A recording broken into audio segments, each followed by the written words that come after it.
Billions of people recite 46 words every week that could completely rewire their psychology, and they have no idea they're holding a loaded weapon. The Lord's Prayer isn't a prayer.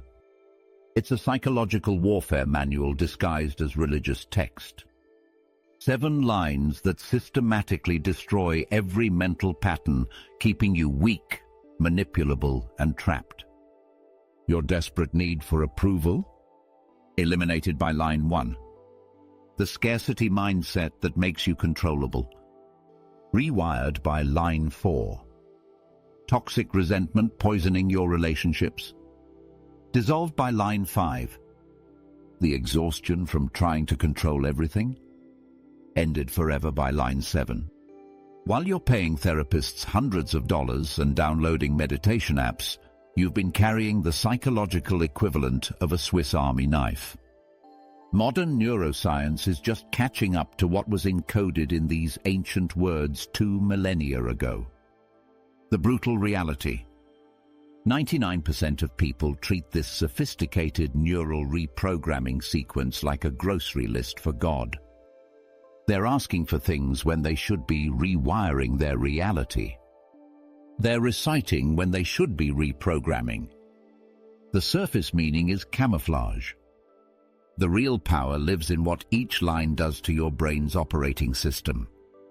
This isn't about belief.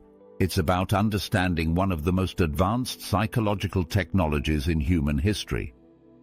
By the end of this video, you'll never hear these 46 words the same way again. The question isn't whether you believe in prayer. The question is whether you're ready to weaponize ancient wisdom against your own mental prison. Let's establish what we're doing here. We're treating the Lord's Prayer as ancient psychological technology disguised as religious text. Whether you're deeply religious, completely secular, or somewhere in between doesn't matter. The psychological mechanics work regardless of your theological position. We're dissecting each line through the lens of cognitive science and power dynamics. Not to diminish its spiritual significance, but to reveal why it's been psychologically effective for 2 millennia. Most people approach this prayer as a list of requests to a divine authority. That's the surface level. The counterintuitive insight that changes everything. This prayer isn't about asking for things. It's about systematically reprogramming your relationship with power, fear, and control.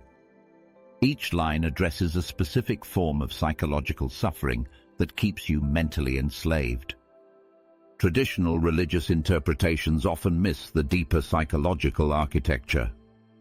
They focus on the metaphysical when the real transformation happens in your neural pathways. This prayer is essentially cognitive behavioral therapy wrapped in spiritual language, and it's more sophisticated than most modern approaches to mental freedom. But before we dive in, let me address the elephant in the room. Some of you might resist analyzing sacred text through a psychological lens. I understand that concern. However, consider this. What if understanding these deeper patterns actually enhances rather than diminishes the text's power? What if the ancient wisdom traditions were far more psychologically sophisticated than we've given them credit for?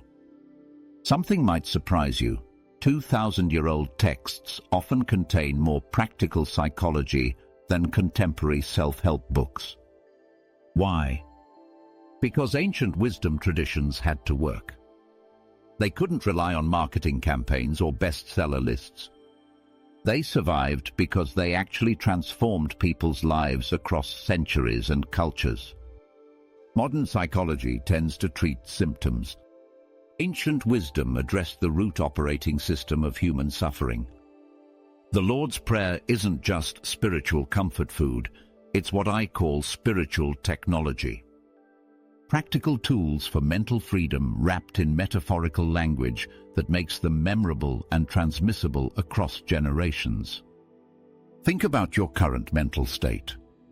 You're probably dealing with decision fatigue from too many choices. Imposter syndrome from constantly comparing yourself to others. The exhaustion of managing your image across multiple platforms and relationships. You're seeking external validation while simultaneously trying to maintain control in an increasingly chaotic world. This is the modern epidemic. We've become addicted to complexity while losing touch with fundamental psychological principles.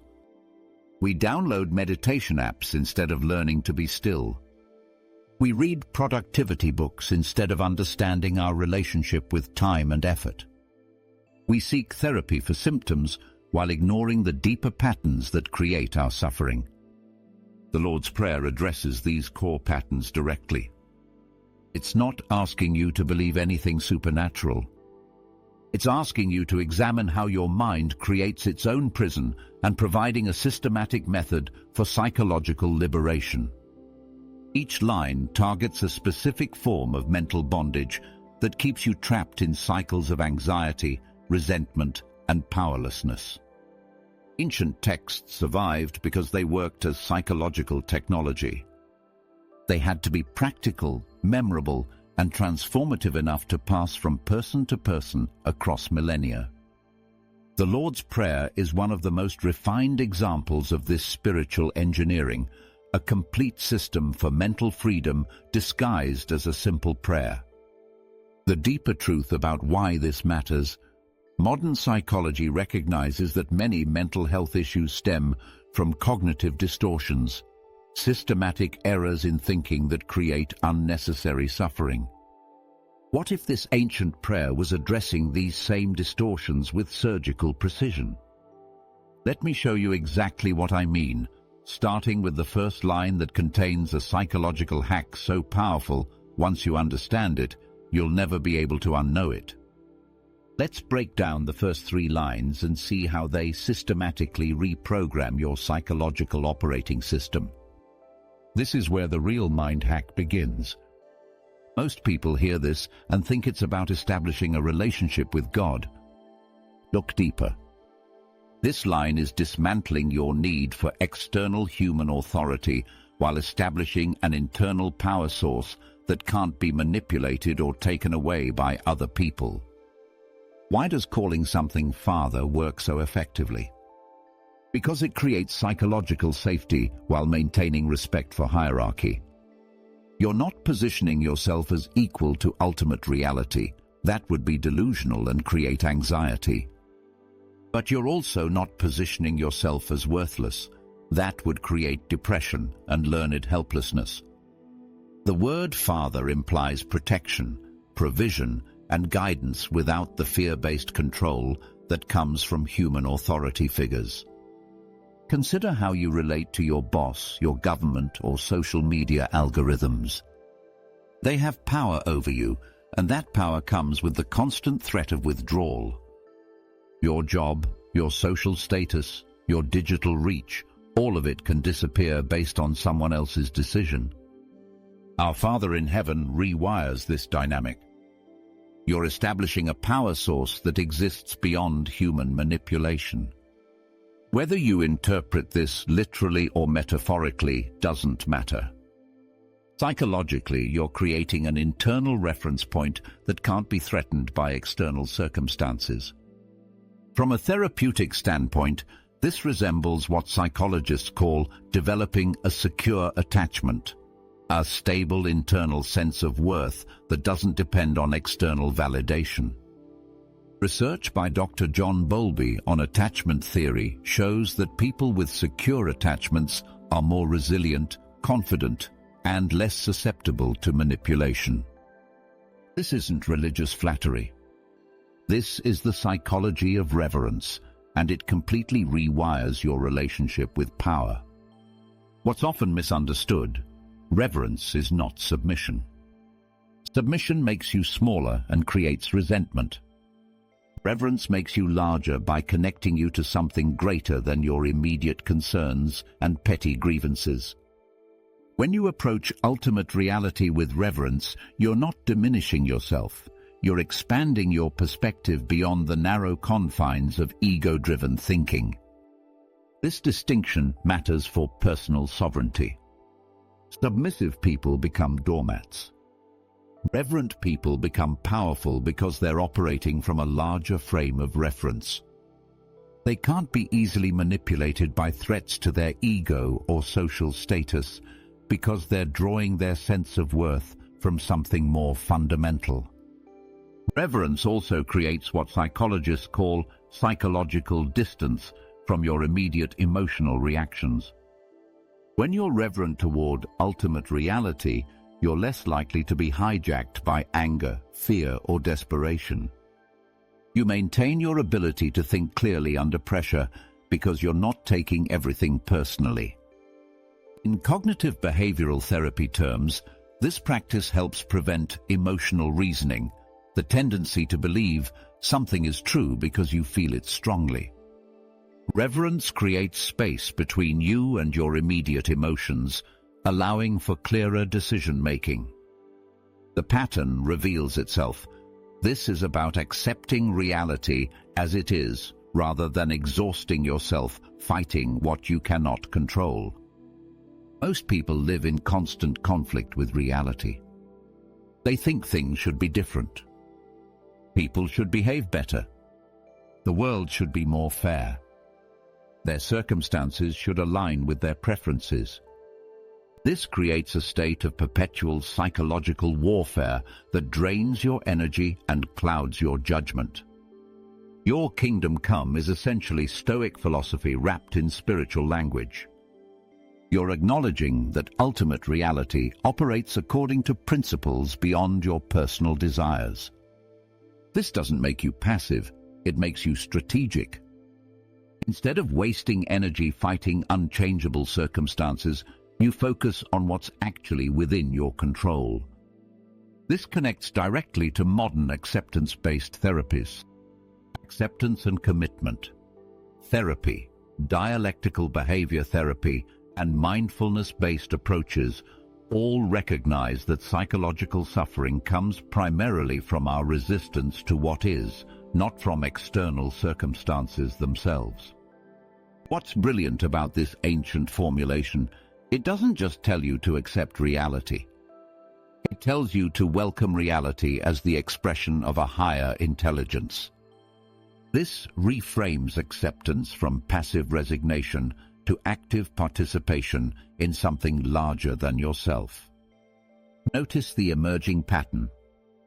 Each line targets a specific form of psychological suffering.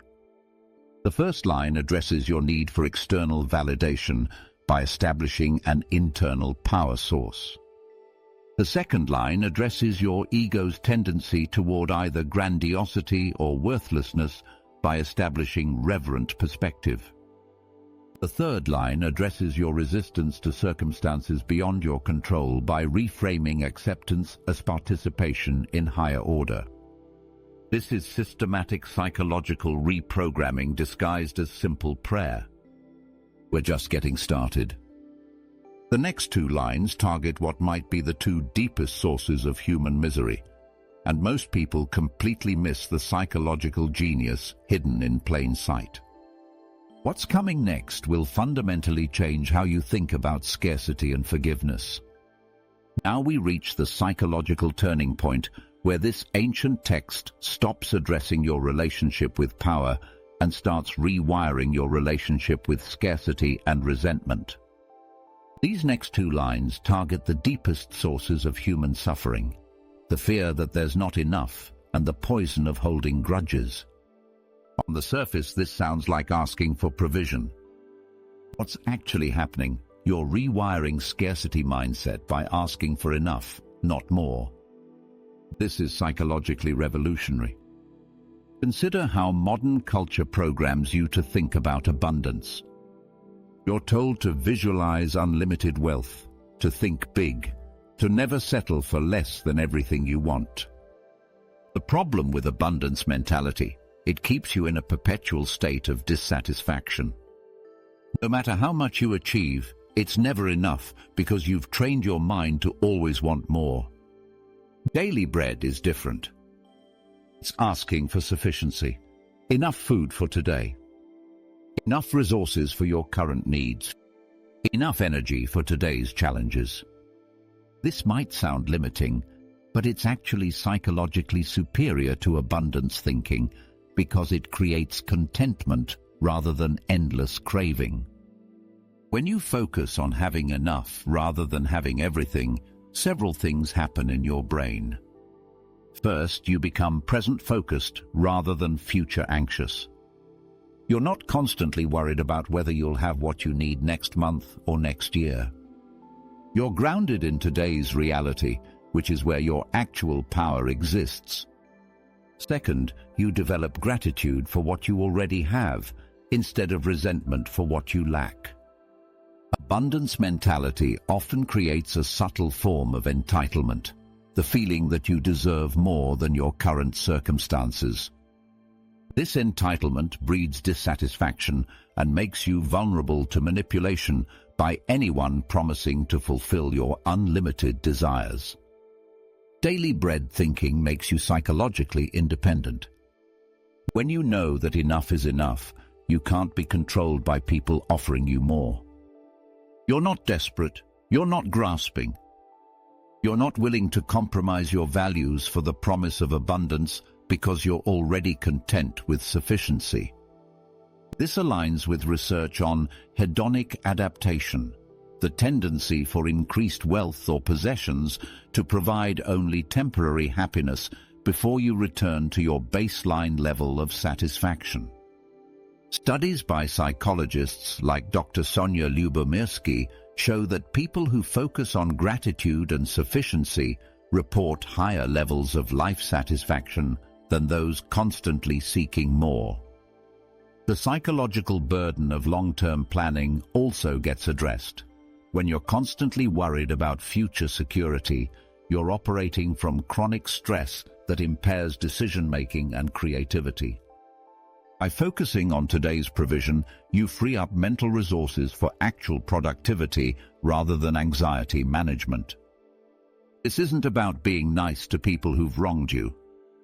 This is about understanding the neuroscience of resentment and why forgiveness is fundamentally selfish. When you hold grudges, you're not punishing the people who hurt you. You're imprisoning yourself in a cycle of stress hormones and rumination that literally reshapes your brain for negativity. What happens neurologically when you harbor resentment? Your brain gets stuck in threat detection mode. The prefrontal cortex, responsible for rational thinking and emotional regulation, becomes less active. The amygdala, your brain's alarm system, becomes hyperactive. You're essentially living in a state of chronic fight-or-flight response, which impairs your immune system, disrupts your sleep, and clouds your judgment. Research by Dr. Robert Sapolsky at Stanford shows that chronic stress from unresolved anger and resentment can lead to measurable changes in brain structure, particularly in areas responsible for memory and decision-making. But the prayer doesn't just tell you to forgive others. It reveals the reciprocal nature of psychological freedom. Forgive us our debts as we forgive our debtors. You can only release others to the degree that you release yourself from your own mistakes and failures. Think about this psychologically. Most people are carrying around guilt, shame, and self-criticism that colors every interaction they have. When you haven't forgiven yourself for your failures, you project that unforgiveness onto others. You become hypercritical, suspicious, and defensive because you're operating from your own unresolved guilt. The reciprocal nature of this line creates a feedback loop of psychological liberation. As you release others from the debts they owe you, you simultaneously release yourself from the debts you owe yourself. As you stop demanding perfection from others, you stop demanding perfection from yourself. This creates space for actual growth rather than self-punishment. Now, the common objection, but what about accountability? What about justice? Doesn't forgiveness just enable bad behavior? This is where most people misunderstand what forgiveness actually is. Forgiveness isn't saying that harmful behavior is acceptable. It's not removing consequences or boundaries. It's not trusting people who haven't earned trust. Forgiveness is simply releasing the emotional charge that keeps you psychologically connected to past hurts. When you forgive, you're not doing it for the other person's benefit. You're doing it to reclaim your mental energy and emotional freedom. You're choosing to stop giving free rent in your head to people who've wronged you. This actually makes you more powerful, not less, because you're operating from clarity rather than reactive emotion. The power dynamic most people miss. Resentment keeps you psychologically enslaved to the people who've hurt you. Every time you rehearse your grievances, you're giving them continued power over your emotional state. They're living rent-free in your mind, influencing your mood and decisions long after the original incident. When you forgive, you're declaring psychological independence. You're saying, I refuse to let your past actions continue to control my present experience. This is the ultimate power move because it makes you unmanipulable. People can't control you through guilt, anger, or the threat of withdrawal because you've already released your attachment to their approval or punishment. The brilliance of this line is that it makes forgiveness systematic rather than emotional. You're not waiting to feel like forgiving.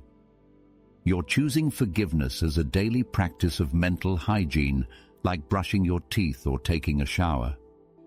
It's maintenance for your psychological well-being, not a feeling-dependent moral obligation. The final two lines contain what might be the most counterintuitive psychological insight ever encoded in human language. They reveal why your biggest enemy isn't external circumstances. It's something far more insidious that's been sabotaging you from within. The final two lines of this prayer contain what might be the most sophisticated psychological insights of all. This is where the ancient text stops addressing your relationship with external circumstances and starts addressing the enemy within, your own self-sabotaging tendencies and the illusion of control that keeps you trapped. Most people hear this and think it's about avoiding sin or moral failure. From a psychological perspective, this line is about understanding your cognitive vulnerabilities and designing your environment around them rather than relying on willpower alone. Modern neuroscience reveals about temptation. Willpower is a finite resource that gets depleted throughout the day. Every decision you make, every impulse you resist, every choice you deliberate drains your mental battery. By evening, your prefrontal cortex, the part of your brain responsible for rational decision-making, is running on fumes. This is why you eat junk food at night, even when you ate healthy all day. This is why you scroll social media when you plan to read. This is why you stay up late when you know you need sleep. Lead Us Not Into Temptation acknowledges this psychological reality. Instead of asking for superhuman willpower, you're asking to be protected from situations where your willpower will predictably fail. You're admitting that you're human, with human limitations, and you need systematic thinking rather than heroic effort. Consider how this applies to your daily life. If you're trying to eat healthier, you don't keep junk food in your house and then rely on willpower to avoid it. You design your environment so the healthy choice becomes the easy choice. If you're trying to be more productive, you don't keep your phone next to your bed and then try to resist checking it first thing in the morning. You charge it in another room. This line teaches you to think systematically about your psychological vulnerabilities. Where are you most likely to make decisions you'll regret? What circumstances consistently lead you to act against your own best interests? Instead of white-knuckling through these situations, you design around them. Research by behavioral economists like Dr. Dan Ariely shows that humans are predictably irrational. We make systematic errors in judgment and decision-making. The ancient prayer seems to anticipate this insight by encouraging environmental design rather than relying solely on conscious choice. But there's an even deeper layer. Lead Us Not into Temptation also acknowledges that sometimes what feels like temptation is actually your psyche trying to teach you something important. Maybe your urge to quit your job isn't weakness, maybe it's wisdom. Maybe your attraction to risk isn't recklessness, maybe it's your authentic self trying to break free from artificial constraints. The prayer isn't asking you to become a robot without desires. It's asking for discernment, the ability to distinguish between impulses that serve your growth and impulses that sabotage it. This requires a level of self-awareness that most people never develop because they're too busy either indulging every impulse or suppressing every impulse. This isn't about external threats or supernatural forces. This is about recognizing the difference between external challenges and internal sabotage, and understanding that most of your suffering comes from the latter. Evil, in this psychological context, is anything that disconnects you from your authentic power and clarity. It's the voice in your head that tells you you're not good enough. It's the perfectionism that keeps you from taking action. It's the people-pleasing that makes you betray your own values. It's the comparison trap that steals your contentment. It's the victim mentality that keeps you powerless. What's fascinating? Most people spend enormous energy trying to control external circumstances while remaining completely unconscious of their internal saboteurs. They blame their problems on other people, bad luck, or unfair systems, while their own cognitive biases and self-defeating behaviors create most of their suffering.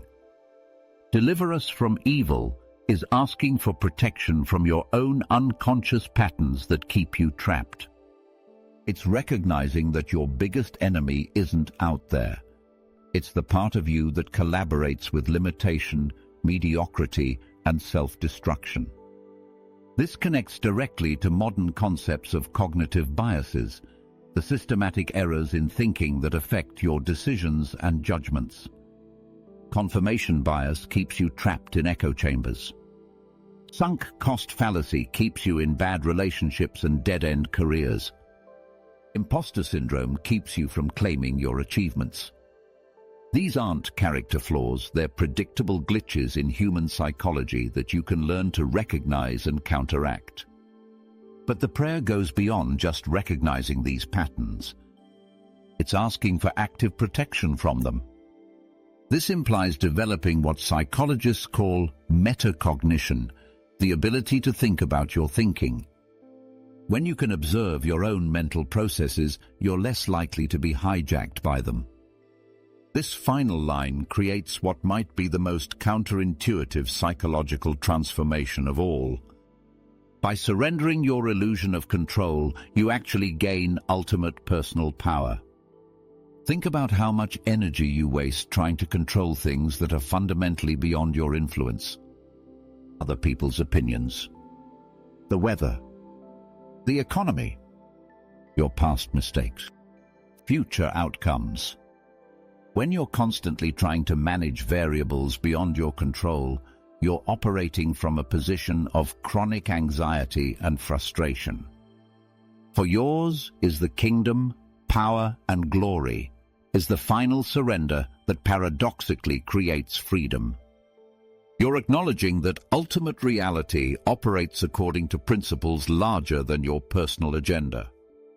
This doesn't make you passive, it makes you strategic. Instead of fighting reality, you learn to work with it. The Stoic philosophers understood this principle deeply. Epictetus taught the dichotomy of control.